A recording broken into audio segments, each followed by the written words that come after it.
Rechtszaak overval Rieps van start gegaan. Het is dinsdag 5 november. Dit is Zeeland Nu. Verdachten ontkennen, maar blijven vastzitten. Scoutingleider toch veroordeeld voor brandmerken. En rechtop fietsen, die zijn sloom. Dag dames en heren. 2 verdachten uit de Riepszaak ontkennen bij de overval betrokken te zijn. Ze stonden vandaag voor het eerst voor de rechtbank in Middelburg. En ondanks dat de verdachten ontkennen, denkt het Openbaar Ministerie genoeg bewijs in handen te hebben. De overval gebeurt op 12 mei, net nadat de 25e editie van Festival Grips is afgelopen. 7500 bezoekers hebben heel de dag grotendeels contant betaald op het festivalterrein. De opbrengst wordt naar het ouderlijk huis van organisator Hugo Kramer gebracht. Rond 2:15 s'nachts dringen 3 gemaskerde mannen het huis binnen en ze gaan er even later met de dagopbrengst vandoor. De organisatie schat dat het om €500.000 gaat. In de studio verslaggever Niels Schuurbiers. Ja, jij was erbij vandaag bij de zitting. Hoe ver is het onderzoek inmiddels? Ja, dat weten we eigenlijk nog steeds niet. We hebben wat flarden meegekregen, wat getuigenissen, hier en daar wat bewijs. Maar het algehele plaatje blijft onduidelijk. Het begint er wel op te lijken dat de 2 verdachten vandaag vooral betrokken zijn geweest bij het regelen van het vervoer. Maar die onduidelijkheid, het kleine dossier wat nu bekend is, werd ook gehekeld door de verdediging. Die zeggen op deze manier hun werk niet te kunnen doen.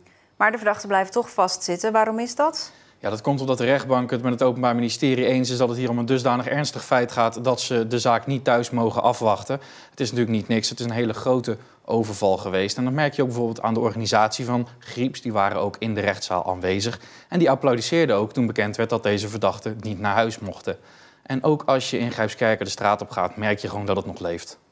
Je hoort er regelmatig van, dus het leeft, laten we het zo zeggen. Ja. Maar dat het kon gebeuren op Grijpskerken is denk ik wel verrassend. Dat was een grote verrassing, ja. Ja, dat zeg ik. Wij komen vanuit de Betuwe en daar was het meer gewoon, tussen aanhalingstekens, dan hier in Grijpskerken. Dat is zeker waar. Dat hadden we niet verwacht. Het is natuurlijk ook onrecht aangedaan en iedereen die volgt dat hier gewoon. En je merkt ook als je buiten het dorp komt, zodra ze zien dat je uit Grijpskerken komt, van die overval. Dus ik ga het absoluut volgen. Ik denk zeker op het centrale punt dat er heel veel mensen bezig mee zullen zijn hoe dat eigenlijk zal aflopen en hopelijk met de juiste afloop. Ik weet dat ze met de organisatie van volgend jaar al bezig zijn, maar er is heel veel geld mee te maken, dus het moet zo snel mogelijk opgelost worden. Ja, Niels, en hoe zit het met alle andere verdachten? Nou, het is een zaak die nog volop in ontwikkeling is. Naast de 2 verdachten van vandaag zijn er nog 8 verdachten in beeld. En van die 8 zitten er op dit moment nog 4 in voorarrest. En alle verdachten zullen op een later moment voor de rechtbank moeten verschijnen. Ja, want we staan nu aan het begin van deze strafzaak. Hoe gaat het nu verder, denk je? Ja, ik denk dat het nog wel heel erg lang gaat duren voor we alle ins en outs in deze zaak te horen krijgen tijdens een inhoudelijke behandeling. Omdat er nu ook nog steeds mensen worden opgepakt. De volgende zitting die gepland is staat op 14 januari en dan hebben we het weer over zo'n inleidende, zo'n proforma zitting. Dus een inhoudelijke behandeling is nog ver weg. We blijven het volgen, dankjewel.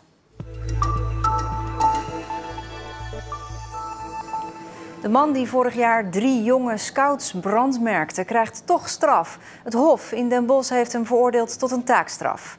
Eerder sprak de rechtbank in Middelburg de Goesse scoutingleider nog vrij. Tijdens de ontgroening bij een scoutinggroep in Goes worden kinderen traditiegetrouw gebrandmerkt met inkt en een koud brandijzer. Maar dit keer was het ijzer heet. Een 13-jarige jongen liep er 2e graads brandwonden van op en ook 2 andere kinderen raakten gewond. Het verschil met de uitspraak van de rechtbank is dat het Hof oordeelt dat de mishandeling opzettelijk is gebeurd. De verdachte heeft 3 kinderen, een jongen van 11, een meisje van 11 en ook een jongen van 13 gebrandmerkt. Dat deed hij met een ijzeren voorwerp. Dat had hij in het vuur gehouden. En als je dan heel kort daarna zo'n voorwerp op de rug van de kinderen zet, dan neem je een risico. En het verhaal van de 24-jarige verdachte dat hij de pook getest zou hebben en dat het niet te warm zou zijn geweest, verwijst het Hof naar de prullenbak. Het Hof gelooft niet dat de man het getest heeft. Want als hij dat namelijk gedaan had, dan had hij ook brandwonden moeten hebben op zijn hand. En die had hij niet. De Goesenaar moet een werkstraf van 180 uur uitvoeren. En eerder al moest hij vertrekken bij de scouting. Ik ontbijt altijd wel gewoon goed.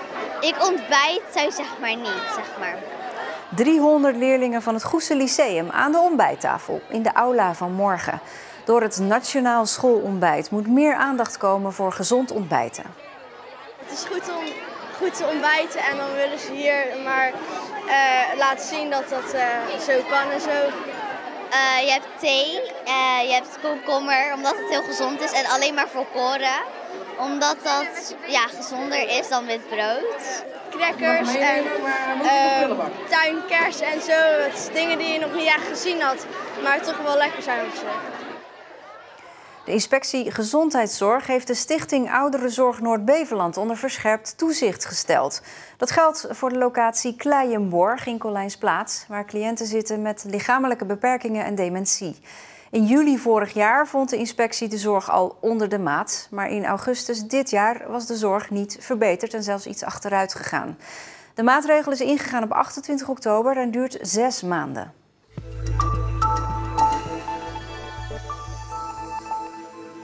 De lichtfietsen van Middelburger Bram Moens zijn sneller dan gewone fietsen. En bovendien kost het veel minder energie om snelheid te maken. Toch heeft er, tot Brams spijt, nooit een revolutie plaatsgevonden waarbij we allemaal op de lichtfiets zijn gestapt. De mens heeft maar een hele kleine motor tot zijn beschikking. En die motor die wordt nu gebruikt om zo rechtop mogelijk tegen de wind in vooruit te komen. Dat is eigenlijk een omgekeerde parachute en dan zo hard mogelijk tegen die wind in. Dat is niet echt heel slim. Maar... Dat u het maar even weet. Rechtop fietsen is inefficiënt en dus niet wijs. Bram Moens probeert dit nu al jaren duidelijk te maken en een lichtfietsrevolutie te ontketenen. En zijn erelijst mag er zijn hoor. Wereldrecord sneuvelen terwijl hij zijn soort fietsen steeds lichter en steeds minder vatbaar voor de wind maakt. Rond 1900 werden de lichtfiets en de klapschaats al uitgevonden. Beide innovatieve uitvindingen, maar met een groot verschil. De klapschaats is nu wel gemeengoed. En dat heeft te maken met het feit dat de Internationale Schaatsunie die wel geaccepteerd heeft als technische innovatie.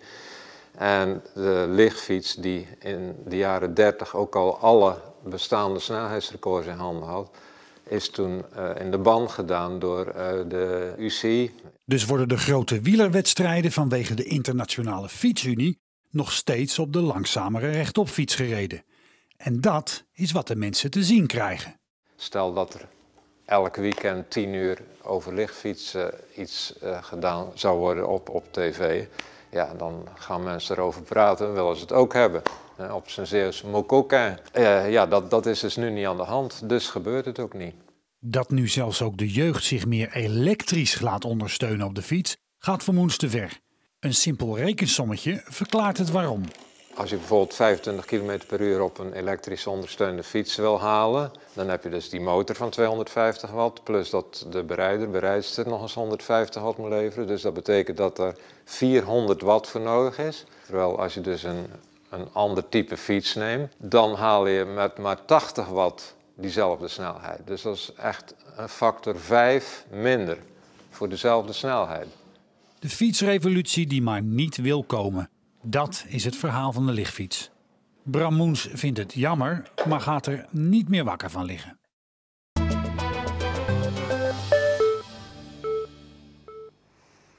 Als u iets te verkopen heeft, dan moet u deze dagen in Goes zijn. Het netwerkevenement Contacta is begonnen. 3 dagen lang staan de Zeelandhallen in het teken van lezingen, workshops en visitekaartjes uitdelen. En in Goes is ook verslaggever Remy Oppeneer. Ja, ben jij al veel visitekaartjes kwijt, Remy?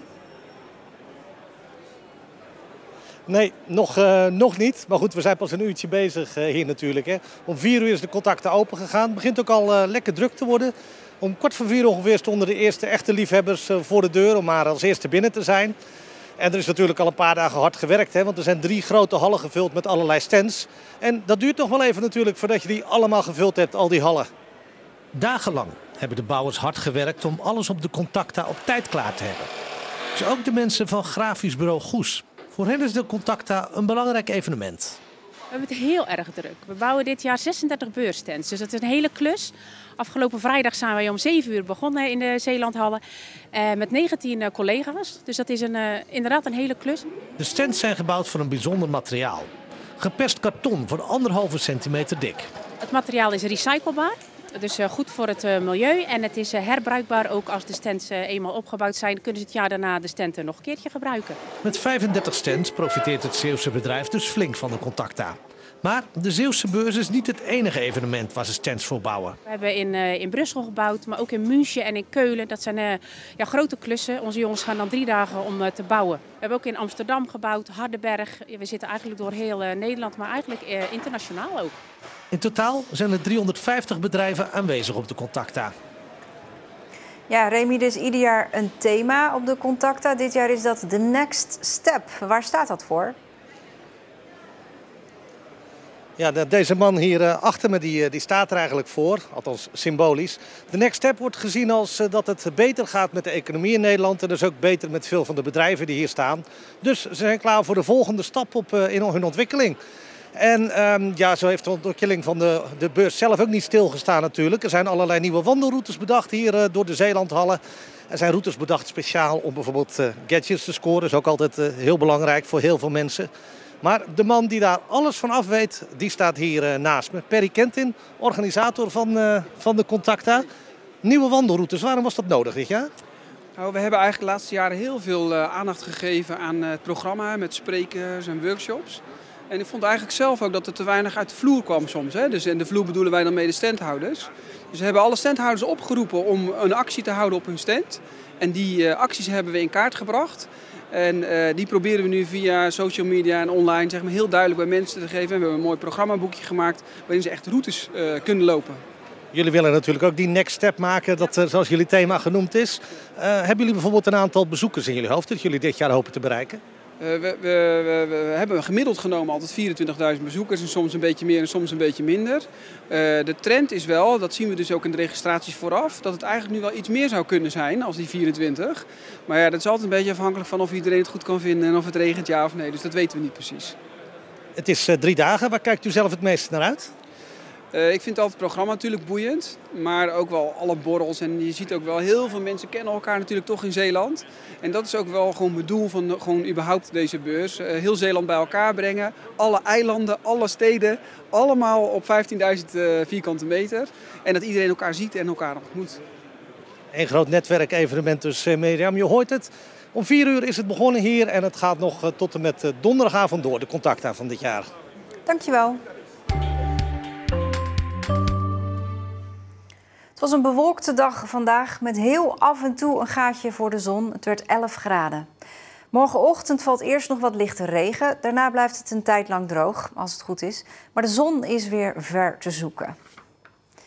In Jesk zometeen, na het nieuws, gaat het over nieuwe ontwikkelingen op het gebied van zonne-energie. We are testing our newly designed project structures for floating solars. So far on the international markets, more the projects are for the lakes, like 1 or 2 meters high waves. But for we are aiming for North Sea for much more high waves, like 10 meters high, really high ones. Ja, zonnepanelen dus op het water. Als je meer wilt weten, blijven kijken dus. Dorien sluit daarna af met het uitgebreide weerbericht. Een hele fijne avond.